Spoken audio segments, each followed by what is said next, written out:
Assalamualaikum warahmatullahi wabarakatuh. Waalaikumsalam warahmatullahi wabarakatuh. Selamat siang anak-anak. Siang, Bu. Apa kabar? Alhamdulillah baik. Ya, berjumpa lagi dengan Bu Nurina di pembelajaran kelas daring ya. Kali ini kita melakukan pembelajaran menggunakan aplikasi Zoom Meeting. Saya harap meskipun kita pakai aplikasi Zoom Meeting dan pembelajarannya daring, kalian tetap harus semangat ya anak-anak. Ya, Bu. Ya, sebelum kita mulai melaksanakan pembelajaran daring, ada baiknya kita berdoa dulu. Silahkan dipimpin berdoa dulu. Sebelum mengawali pelajaran pada siang hari ini, alangkah lebih baiknya kita berdoa dahulu. Menurut agama dan kepercayaan masing-masing, berdoa mulai.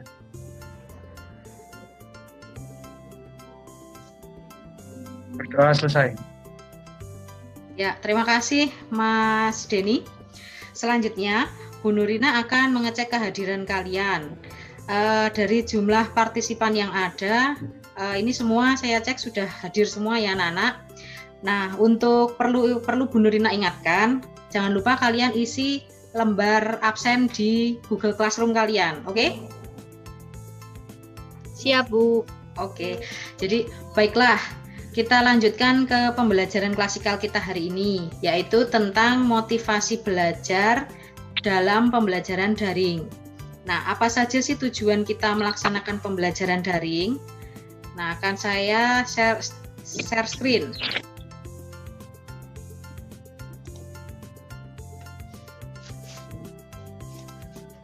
Nah, ini terlihat ya anak-anak. Jadi, tahap tujuan layanan kita adalah nanti kalian diharapkan dapat menyimpulkan motivasi yang rendah dalam pembelajaran daring dari masalah-masalah yang dialami. Kemudian kalian dapat meyakini motivasi belajar yang rendah akan berdampak pada diri kalian sendiri. Dan terakhir tujuannya adalah dapat merancang rencana untuk meningkatkan motivasi belajar dalam pembelajaran daring.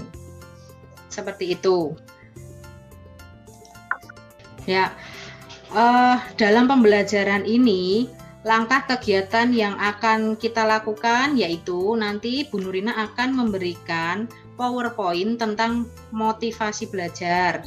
Kemudian nanti di akhir pembelajaran kita akan ada refleksi, kesimpulan, dan terakhir kalian saya minta untuk mengisi lembar kerja peserta didik serta evaluasi hasil dari pembelajaran kita hari ini. Gitu ya anak-anak? Ya, Bu. Ya, Bu. Oke, nah supaya kita lebih bersemangat di siang ini, kita akan melakukan ice breaking dulu. Bentar, Bu Nurina akan share screen. Nih, kita akan melakukan tebak gambar.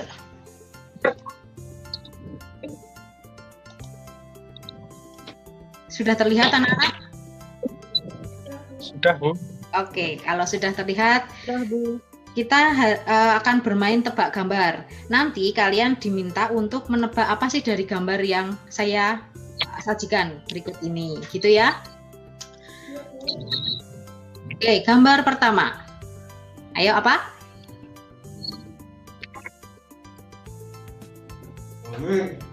Kambing? Bukan. Ayo. Domba. Apa? Domba. Domba, ya betul. Kurang sedikit lagi. Adu domba. Iya, adu Adu domba. domba, Betul. Ya, adu domba ini. Kemudian, gambar kedua. Ayo. Sandal. Sandal. Sedikit lagi. Melukis. Apa? Melukis sepatu. Oh iya, betul sekali. Melukis sepatu. Wah, keren. Lanjutnya, gambar ketiga. Oh, sedikit lagi. Lalu lintas. Jalan, Jalan. Terus? persimpangan jalan. Jalan berpisah. Persimpangan jalan, Bu. Persimpangan jalan. Kita cek. Iya, betul. Lanjut. Gambar ke?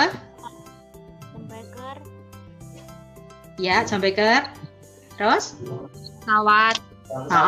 Pesawat terbang. Pesawat terbang. Jam? Jam terbang. Iya, terbang. betul. Jam terbang. Terakhir. Iya. Bungalau. Galau. Iya, betul sekali. Kita beri tepuk tangan. Oke. Sudah semangat ya? Bu. Ya, demikian tadi ice breaking kita. Nah, sekarang akan Bu Nurina lanjutkan lagi ke materi selanjutnya. Akan saya share PowerPoint tentang motivasi belajar. Ya, sebelum nanti kita lanjut, Bu Nurina akan memutarkan sedikit video.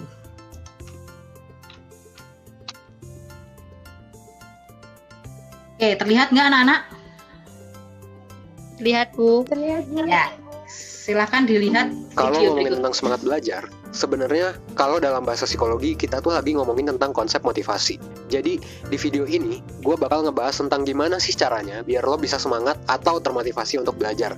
Sebelumnya, gue mau jelasin dulu sebuah teori. Jadi menurut salah satu filsuf yang teorinya udah cukup tua, motivasi tindakan saat kita hidup itu sebenarnya cuma ada dua. Nah, dua motivasi ini adalah motivasi yang mendasari semua tindakan kita. Ya, semua perilaku kita. Mulai dari tingkah laku yang simple, kayak misalnya ngegerakin tangan doang, makan, dan minum, sampai ke perilaku kompleks, kayak misalnya belajar atau bekerja. Terus, dua jenis motivasinya apa aja sih? Nah, motivasi yang pertama adalah kita melakukan sesuatu untuk menghindari penderitaan. Sedangkan jenis motivasi yang kedua adalah kita melakukan sesuatu untuk mendapatkan kebahagiaan. Kita tuh melakukan sesuatu cuman karena dua alasan tersebut, berdasarkan teori tersebut. Nah, contoh hal yang dilakukan untuk menghindari penderitaan, bagi gue adalah misalnya nih, buang air besar, buang sampah, beli telur ke warung, ya ini malasnya minta ampun sih. Terus, minum obat, ngangkat jemuran, antar jemput adik, dan lain-lain sebagainya gitu. Nah, di sisi lain, contoh hal yang dilakukan untuk mendapatkan kebahagiaan, bagi gue adalah main Dota, traveling, hunting foto, kencan, main gitar, ngeblog, dan lain sebagainya. Dan setiap orang pastinya punya kotak-kotak tersendiri untuk menempatkan motivasi tindakannya. Ada banyak hal yang masuk ke kategori menghindari penderitaan bagi sebagian orang, tapi oleh sebagian orang lain dianggap sebagai tindakan untuk mendapatkan kebahagiaan. Nah, contohnya adalah belajar. Ada orang yang belajar untuk menghindari penderitaan, dan ada juga orang yang belajar untuk mendapatkan kebahagiaan. Ada orang yang belajar karena rasa ingin tahu tentang dunia. Ada juga orang yang belajar karena passion akan suatu ilmu tersebut. Dan ada juga yang belajar karena ingin having fun, ya karena menurut mereka belajar itu menyenangkan. Tapi ada juga yang belajar karena terpaksa. Oke. Jadi itu tadi video tentang sekilas tentang pembelajaran kita hari ini, tentang motivasi belajar. Nah, kita kan saat ini sedang pandemi, belajar kita melalui daring. Biasanya motivasi kalian untuk mengikuti juga begitu agak kurang gitu ya. Nah, pembelajaran kita kali ini kita akan bahas tentang motivasi belajar dalam pembelajaran daring. Untuk itu Bu Nurina akan mulai. Kita akan mulai menggunakan PowerPoint ya. Saya akan mulai.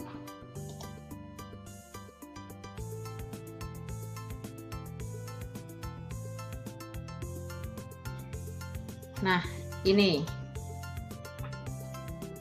Terlihat anak-anak? Iya. Terlihat, Bu. Nah, ini. Jadi, motivasi belajar dalam pembelajaran daring. Nah, seperti ini.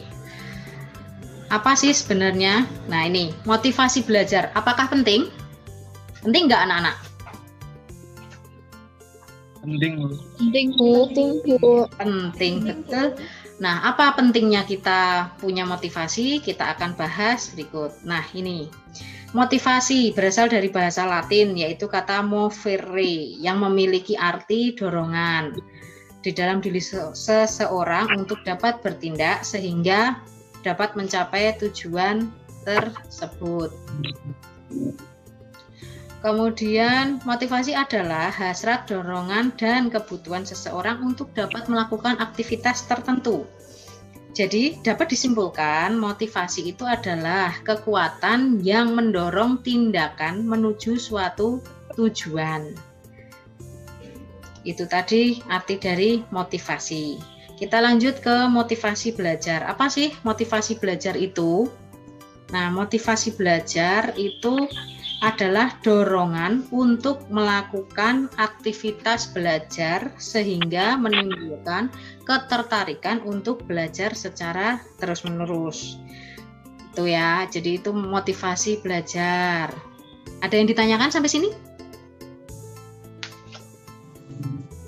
Tidak, Bu. Oke. Lanjut ya. Kita lanjut Ya, ke Bu. slide berikutnya.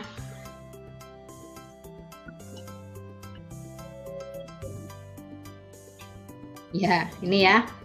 Motivasi belajar tadi sudah. Lanjut. Indikator motivasi belajar. Indikator itu apa tuh anak-anak?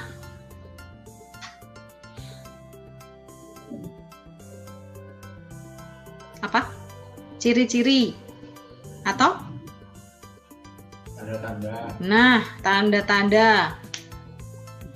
Jadi, indikator atau tanda-tanda orang yang punya motivasi belajar. Yang pertama, itu adalah memiliki ketekunan dalam belajar. Kemudian yang kedua, memiliki minat dan ketajaman perhatian dalam belajar. Kemudian yang ketiga, ulet dalam menghadapi kesulitan. Yang keempat, mandiri dalam belajar. Dan yang kelima itu adalah keinginan berhasil dalam belajar.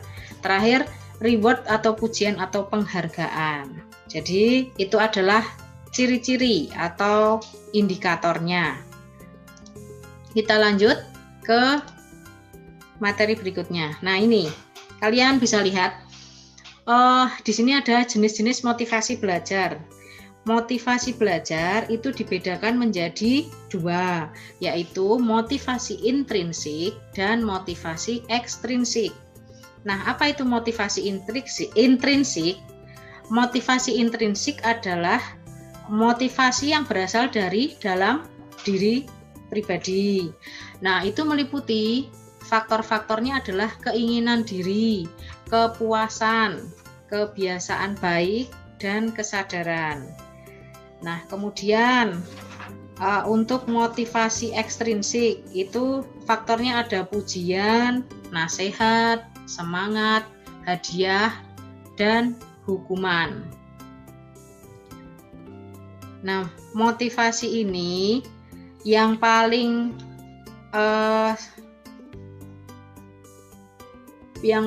penting itu yang mana? Motivasi intrinsik atau ekstrinsik menurut kalian?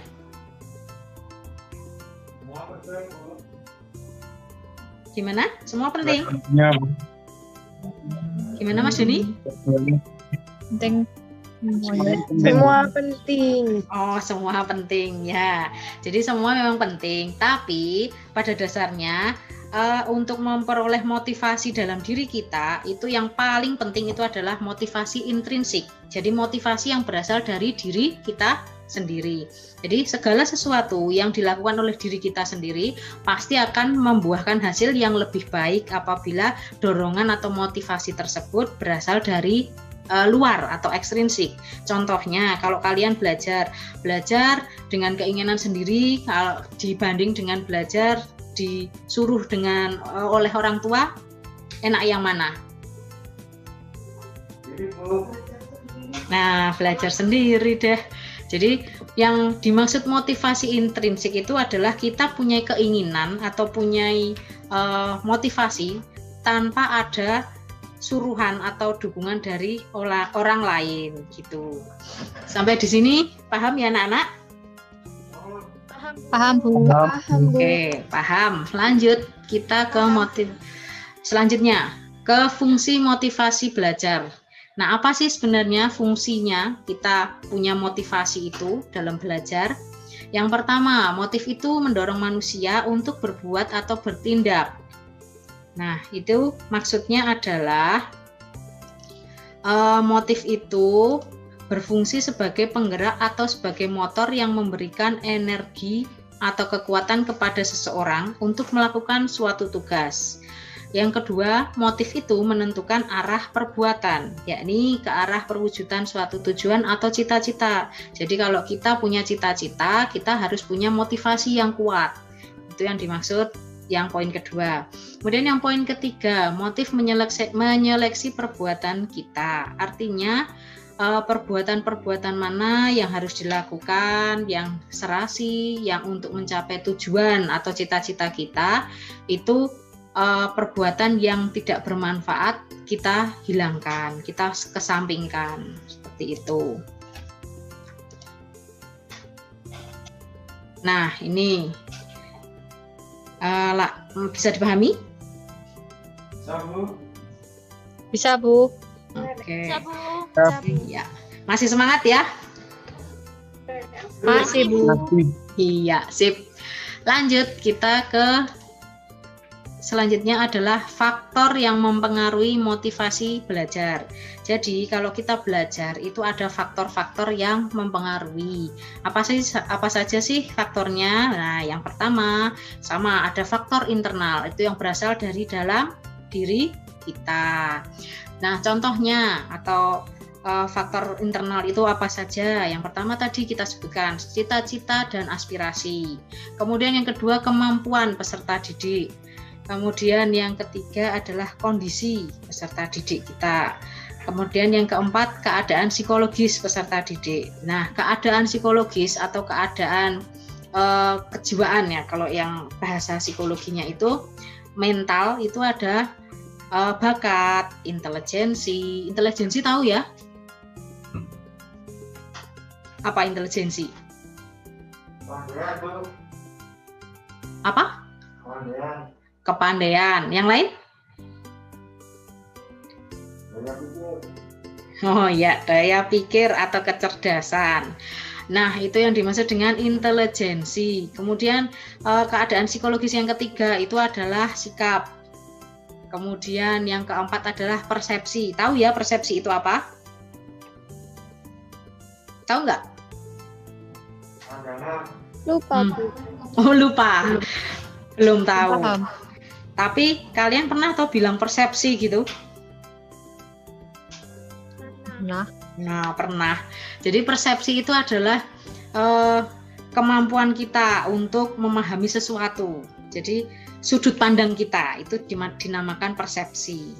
Kemudian keadaan psikologis yang kelima atau yang terakhir itu adalah minat. Kalau minat tahu ya? Ayo coba Tahu. speakernya dihidupkan. Minat. Apa itu minat? tahu, Bu. Tahu. Oke. Apa itu minat? Minat. Nah, keinginan. Betul sekali. Mbak Nanda pinter. Kemudian faktor yang kedua, faktor eksternal ya. Faktor eksternal itu yang dari luar diri kita. Itu apa saja sih? Yang pertama, kondisi lingkungan belajar. Maksudnya di sini apa? Kondisi lingkungan belajar ya, kalian kalau pada saat ini kan kita daring, jadi lingkungan belajar kalian di rumah. Nah, seperti apa sih lingkungan belajar kalian? Orang tua kalian mendukung apa enggak? Kemudian apa itu kondisi sekitar kayak apa? Nah, seperti itu. Kemudian yang kedua itu adalah lingkungan sosial sekolah. Lingkungan sosial sekolah ini dukungan dari sekolah itu juga daring itu ada. Jadi meskipun kita daring tidak belajar di sekolah, itu sekolah tetap mendukung. Contohnya kemarin kalian diberikan bantuan berupa pulsa atau kuota. Nah, itu untuk menunjang pembelajaran kalian. Itu paham ya anak-anak? Mana suaranya paham nggak? Paham, Bu. Iya. Paham. Oke, lanjut ke lingkungan sosial masyarakat. Nah, ini yang lebih luas. Tadi sudah lingkungan belajar kalian, berarti di rumah. Kemudian lingkungan sosial sekolah, itu berarti sekolahan kalian. Yang selanjutnya adalah lingkungan sosial masyarakat. Jadi, masyarakat sekitar kalian, apakah lingkungan tempat tinggal kalian itu mendukung untuk pembelajaran jarak jauh? Misalkan kalau kalian pada saat belajar, itu ada tahu-tahu teman kalian ngajak main gitu, atau kalau enggak nanti ada kumpul Karang Taruna, biasanya seperti itu. Jadi kalian harus pintar-pintar untuk mencari celah atau mencari waktu yang tepat untuk pembelajaran. Itu yang keempat adalah lingkungan sosial keluarga. Nah, ini lingkungan sosial keluarga itu maksudnya keluarga di sekitar kalian. Kan kalian tinggalnya kan berdampingan dengan tetangga kalian. Nah, itu maksudnya seperti itu. Apakah tetangga itu juga tahu pembelajaran jarak jauh, kemudian mendukung, seperti itu. Kemudian yang terakhir, lingkungan non-sosial. Nah, lingkungan non-sosial itu ada lingkungan alami dan faktor instrumental. Oke, paham ya anak-anak sampai di sini? Paham, Bu. Ya, paham. Lanjut? Oke, lanjut. Nah, ini sekarang kita masuk ke ciri-ciri siswa yang memiliki motivasi tinggi dalam belajar. Nah, ini kalian cocokkan dengan diri kalian. Apakah kalian sudah memiliki motivasi yang tinggi dalam belajar? Mungkin. Nggak yakin nih kayaknya. Oke, yang pertama, keinginan mendalami materi. Sedikit, Bu. Nggak apa-apa daripada enggak ya. Jadi, keinginan mendalami materi. Nah, kalian kalau dikasih pelajaran, Pak Guru, Bu Guru, secara daring, ada nggak keinginan kalian mendalami materi? Dengan cara apa mendalami materi? Banyak sekali caranya. Bisa kalian browsing, bisa kalian cari materi di YouTube, kemudian bisa juga cari di literatur yang lain, gitu. Kemudian yang kedua, ciri yang kedua itu adalah ketekunan dalam mengerjakan tugas. Nah, ini yang kadang menjadi PR-nya kalian dan kebanyakan iya. Jadi pada saat Bapak Ibu memberikan tugas, dikumpulkan hari ini jam segini, pada kenyataannya kalian molor. Mending molor, nggak ngumpul, gurunya sampai bingung nyari kalian itu di mana. Padahal sudah ada fasilitas Google Classroom, sudah ada WA chat, grup, nah seperti itu. Kemudian yang ketiga, ciri yang ketiga adalah keinginan berprestasi. Nah, saya yakin, Bu Nurina yakin di antara anak-anak sekelas ini pasti ada yang punya keinginan untuk berprestasi dengan baik, ya nggak? Ya, Bu. Iya, jadi kalian harusnya punya untuk motivasi untuk bersaing dengan teman. Jadi bersaing di sini bukan bersaing dalam hal-hal yang negatif, jadi bersaing dalam hal-hal yang positif seperti belajar. Kemudian dalam hal ekstra juga bisa seperti itu. Kemudian yang terakhir, keinginan untuk maju. Nah, keinginan untuk maju ini apa sih sebenarnya? Keinginan maju itu contohnya seperti ini. Kalau kalian dulu Bapak Ibu kalian dulu mungkin sekolahnya hanya SD, SMP paling mentok. Nah, kalian diharapkan punya pemikiran yang lebih maju lagi. Jadi setingkat lebih tinggi daripada orang tua kalian. Misalkan orang tuanya SD, kalian ya minimal SMK. Kalau orang tuanya sudah SMA atau SMK, ya kalian syukur-syukur bisa kuliah seperti itu. Jadi bisa punya pemikiran yang lebih maju dari orang tua kalian. Oke, sampai di sini paham? Paham, Bu. Ya. Yang terakhir ini adalah dampak motivasi belajar yang rendah. Jadi kan tadi sudah kita bahas motivasi belajar itu apa, kemudian yang lainnya tadi ciri-cirinya, indikatornya, dan lain sebagainya. Nah, itu dampaknya sekarang, dampak motivasi belajar yang rendah itu apa? Nah, ini bisa kalian lihat di sini gambar-gambarnya. Yang pertama, tidak antusias dalam belajar. Nah, ini biasanya kalau diterangke gurune molor, mojok, tahu-tahu tidur. Ya enggak? Iya, makanya. Terus ngaku ya. Yang kedua, ini biasanya kebanyakan sih cowok-cowok ini bolos sekolah, bolos jam pelajaran. Sopo sing bolos ngacung? Nah, Denny, Bu. oh Denny, enggak lah, Enggak, Bu. Denny anak baik kok ya Den. Oke, yang selanjutnya bosan. Nah, bosan ini wajar ya, yang namanya pembelajaran nggak daring aja kalian di sekolah ogah-ogahan, bosen-bosenan, apalagi daring. Jadi tidak bertemu langsung. Kalian paling paling nanti ya gini tugasnya gampang ditumpuk carry, tumpuk terakhir.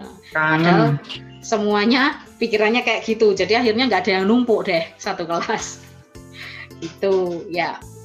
Nah, kalau seperti ini kan kalian sendiri toh sebenarnya yang rugi, ya nggak? Kalian itu sudah harusnya dapat ilmu, harusnya dapat transfer pembelajaran yang lebih baik, tapi kalian menyia-nyiakan waktu, menyia-nyiakan kesempatan. Nah, lanjut kita ke motivasi belajar yang rendah. Dampaknya yang lainnya adalah mengantuk. Nah, di sini ada yang ngantuk apa tidak? Sedikit. Sedikit. Iya, ada yang mengantuk ini. Coba kamera dihidupin semua. Yuk. Nah, ketahuan kan? Tak cek nih. Nah, Eka, Vanessa, Jumi, videonya nggak dihidupin. Oke, lanjut ya. Kita ke dampak yang terakhir, yaitu adalah menjadi pasif. Pasif apa sih? Tidak aktif. Oh iya, betul. Pasif itu tidak aktif. Nah, pasif di sini maksudnya adalah kalian dalam pembelajaran itu menjadi kayak nggak semangat, kemudian menjadi ogah-ogahan, menjadi kayak ya sekedar ngikutin. Kalau ada pembelajaran daring, kalian mengikutinya sambil rebahan, sambil tiduran, kadang-kadang malah disambi apa yang lainnya, ya nggak? Nah, ya, kayak gitu kan kalian punya sikap acuh, tidak peduli gitu loh. Maksudnya seperti itu. Nah, ini adalah sedikit Bu Guru mengutip kata-kata dari Mahatma Gandhi. Hiduplah seakan-akan kau akan mati besok. Belajarlah seakan-akan kau akan hidup selamanya. Tuh. Itu adalah kata dari Mahatma Gandhi. Oke, sampai di sini adakah yang ditanyakan? Saya, Bu. Oh ya, sebentar, saya stop dulu. Saya, Bu. Oh ya, Mas Denny. Silakan dihidupkan mikrofon dan kameranya. Baik, Bu. Begini, Bu, bagaimana caranya belajar yang efektif selama masa pandemi? Oh iya, betul. Pertanyaannya bagus sekali. Gimana toh Bu belajar yang efektif pada saat pandemi? Nah, belajar itu kan intinya kalian mencari informasi, kemudian dari yang tidak tahu menjadi tahu, ya enggak? Nah, itu bagaimana sih caranya belajar di waktu pandemi kayak gini? Nah, itu yang pertama, tipsnya adalah belajar di waktu yang tepat. Jadi, kalian cari waktu yang tepat sesuai dengan pembelajaran. Misalkan di sekolah kan sudah ditetapkan ada jam segini sampai segini pembelajaran matematika, segini sampai segini bahasa Indonesia, seperti itulah. Kalian pilihlah waktunya yang sesuai, jangan mengerjakan yang lain. Kemudian tips yang kedua adalah mengatur area belajar yang nyaman. Nah, pada saat daring kayak gini, pengaturan tempat belajar itu penting sekali karena mempengaruhi motivasi kalian. Siapkan ruangan khusus untuk belajar daring. Kemudian kalau ramai atau ada gangguan, gunakan headset, bisa. Kemudian buat catatan kecil-kecil. Kalau dari Bu Guru, Pak Guru kasih materi, kalian catat di catatan kecil kalian. Atau kalian ketik di laptop, nanti bisa kalian print. Kemudian tips yang ketiga adalah siapkan koneksi internet yang baik. Penting ini. seperti saat ini, Bu Nurina sedang melaksanakan pembelajaran daring kan? Nah, ini dibutuhkan koneksi internet yang amat sangat stabil sekali. Jadi kalau kalian tidak bisa, nah cari koneksi internet, bisa diganti dengan provider yang sesuai dengan daerah kalian, yang bisa mengcover lah istilahnya. Kemudian tips yang keempat itu adalah menyediakan waktu untuk review yang lebih banyak lagi. Jadi belajar itu tidak hanya dari Bapak Ibu guru, belajar dari semua literatur, semua pembelajaran, entah dari YouTube, entah dari Google, seperti itu kalian bisa browsing. Sekarang kan zamannya sudah maju ya. Kemudian yang terakhir tipsnya dari Bu Nurina itu adalah ini, tidak kalah pentingnya. Siapkan minuman dan cemilan yang kalian sukai gitu. Jadi itu mendukung sekali. Nggak semangat Bu belajar gini. Lah terus kalau ada minuman yang kalian sukai, makanan yang kalian sukai, pasti kan beda hasilnya. Atau jangan-jangan malah walik. Makanannya habis, minumannya habis, pelajarannya nggak masuk. Jangan ya. Jadi kalian harus aktif juga. Nah, anak-anak, sampai di sini ada yang ditanyakan tidak? Sudah, Bu, terima kasih. Ya, sudah jelas ya Mas Denny penjelasan saya? Ya, Bu. Ya, jelas, Bu. Oke, terima kasih. Oke, tadi sudah kita buka sesi tanya jawab.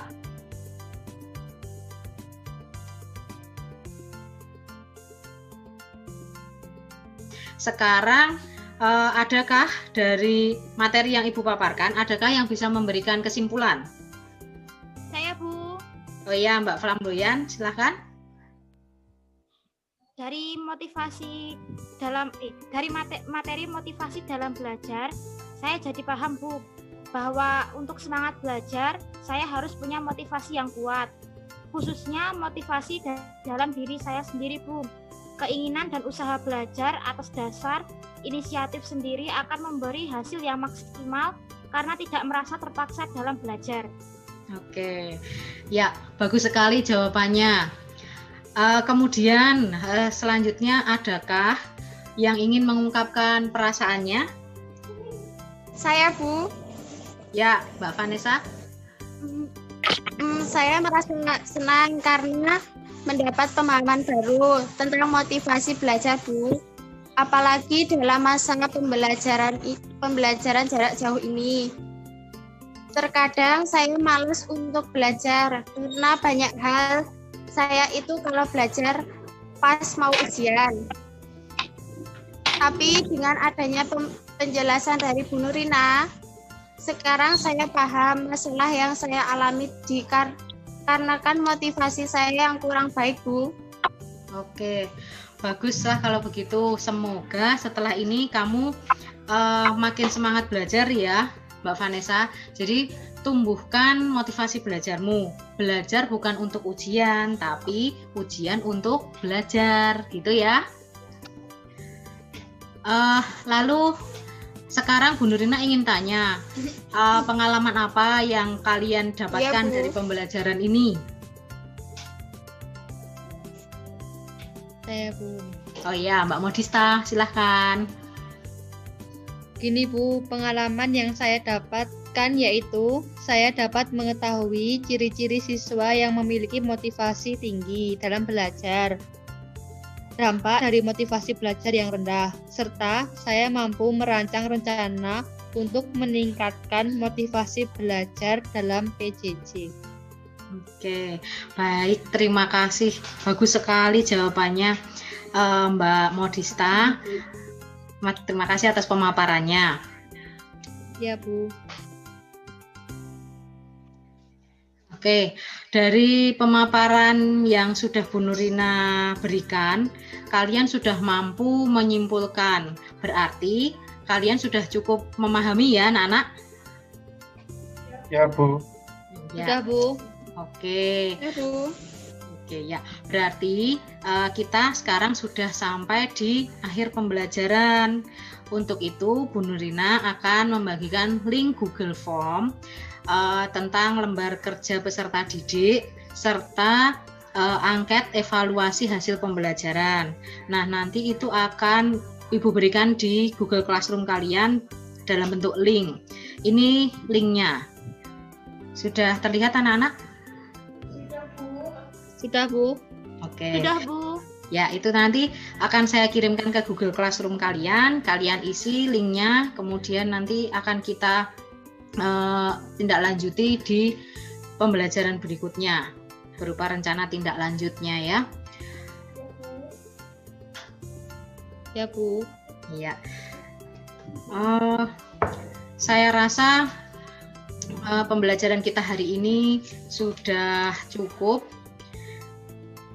Kita akhiri pembelajaran kita. Sebelum kita akhiri, Bu Nurina ingin memberikan sedikit pernyataan untuk kalian atau motivasi sedikit untuk kalian. Nah, ini Bu Nurina mau memberikan sedikit motivasi buat kalian. Jadi, mulai sekarang kalian harus belajar untuk menyelesaikan apa yang sudah menjadi tanggung jawab kalian. Kalian sebagai seorang pelajar, berarti tanggung jawab kalian adalah belajar. Jadi, selesaikan apa yang sudah menjadi tanggung jawab kalian sebagai seorang pelajar. Nah, selama ini kamu sudah belajar susah payah. Jangan sampai di saat akhir semuanya menjadi terlantar.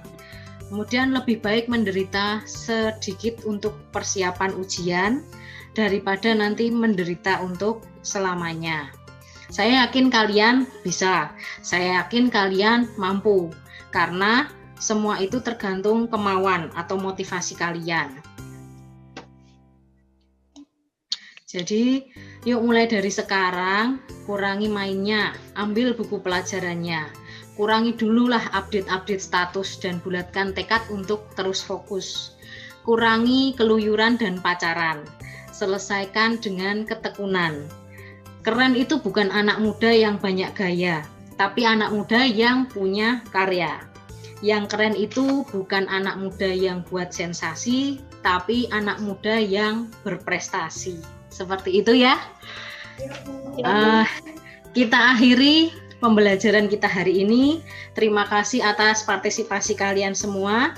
Dan sebagai penutup, sekarang hidupkan semua videonya. Kita foto bersama dulu.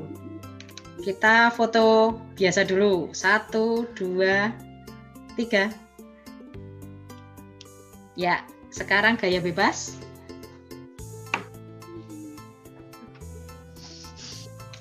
Oke. Nah, sebelum kita akhiri, kita tutup dengan doa.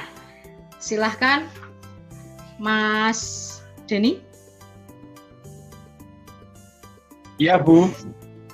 Baiklah teman-teman, sebelum mengakhiri kegiatan belajar daring pada siang hari ini, menurut agama dan kepercayaan masing-masing, doa silakan.